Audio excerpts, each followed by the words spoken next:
Today's topic is to be taken with a pinch of salt. Information out of Thay is hard to come by, but I trust my informant. Since the end of the Sundering, the undead structures of Thay have rotted away to the old ranks and structure.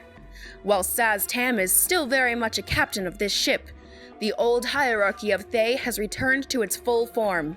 We estimate that Thay now holds 1,000 fully ranked Red Wizards with an additional 5,000 in training. This counts only their wizards. Sorcerers and warlocks are discussed in our military briefing. As we all know, the Reds organize their wizards by schools. Necromancy is still by far the most influential, as Death rarely claims their members, so necromancers make up the largest number in the Red Wizards. The schools of evocation and conjuration come in a close second, while the rest of the schools are evenly distributed. Now that you understand who makes up the Red Wizards, this is how they are structured.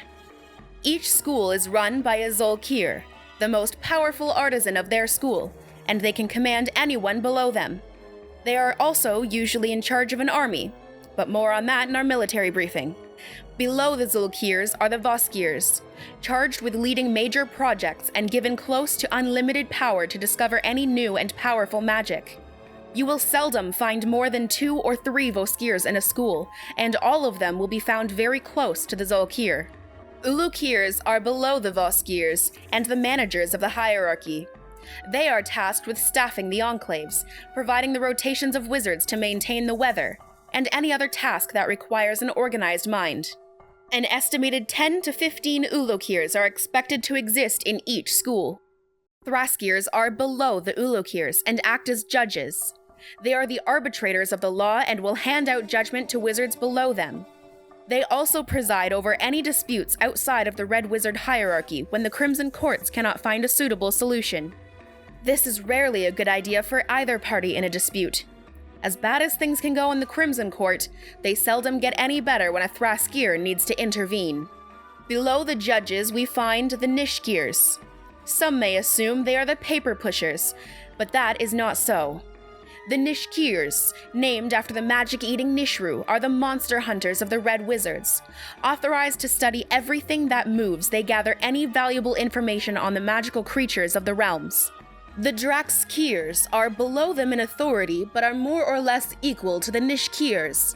A Red Wizard rising up the ranks may land into either position without first going through the other. The Drac Skiers are masters of logistics. Their job is to coordinate requests coming in and out of the enclaves, as well as gathering the required materials for the more powerful spells being researched by their higher-ups.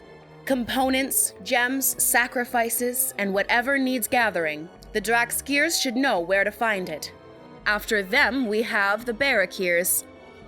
Now they're the paper pushers in Thay, though they mostly push book pages. Some would call them scholars, but they are less involved in finding new magic and more about finding old magic. Given how low the Barrakirs are placed in the hierarchy, it tells us a lot about how the Red Wizards value ancient knowledge and lore. Last and certainly least are the Aleck Ears, the novices of the Red Wizards.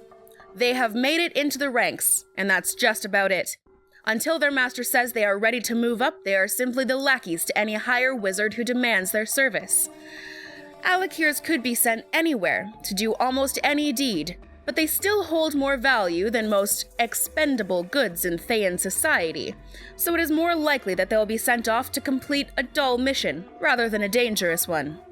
However, do not underestimate the Aleck Ears. To enter the ranks of the Red Wizards is not an easy feat for most in Thay, and it is not rare for an Aleck Ear to have some other novice's blood on their hands before entering their ranks. They are also full-fledged Red Wizards, which makes them more important than the common folk of Thay.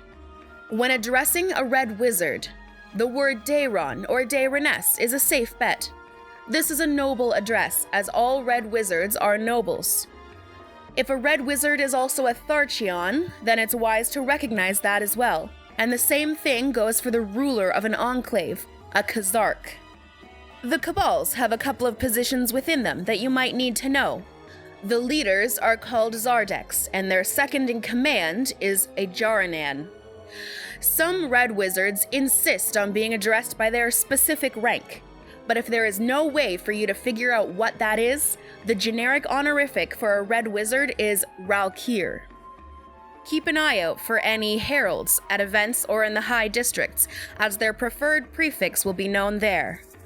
Highly ranked Red Wizards, in most cases, will be wearing their symbol in the form of jewelry, embroidery, or tattoos. If they decide to wear their mark, you can be sure that it'll be visible. If you cannot see a mark, revert to addressing them as a Ralkir. And always remember, whenever a wizard gives you a hint, you should take it. Be aware, this information came out of Vellatar, so it might be a bit hyperbolic to stir up funding.